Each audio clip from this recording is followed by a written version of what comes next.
prova pilot d'una actuació integral que s'anirà fent als diferents barris de la ciutat.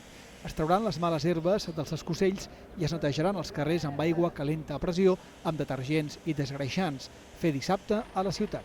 Estem parlant de neteja, evidentment, d'una neteja no habitual, sinó una neteja a fons de totes les ubicacions de contenidors, de les voreres, de l'espai públic.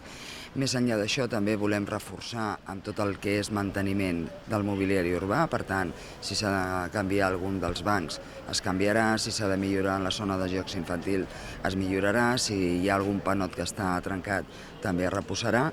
L'Ajuntament intervindrà on tingui permís per retirar les pintades i mantenir netes les façanes. Es vol netejar a fons la ciutat per acabar amb la percepció negativa que tenen els ciutadans respecte de la neteja. Destinem molts diners a l'any per fer precisament el manteniment i la neteja de la ciutat, però també és cert que aquesta neteja no és satisfactòria, no es veu de forma positiva per part del ciutadà, entre altres coses per aquest incivisme que es constata a tots els barris de la ciutat, de comportaments incívics, de deixar la bossa d'escombraries fora del contenidor, de tirar els papers fora de la paperera, de que els gossos moltes vegades fan les seves defecacions i no es recull. Enguany s'ha aplicat un tractament novetós per lluitar amb més eficàcia contra les paneroles. Aquest any s'han tractat al voltant de 1.500 arquetes.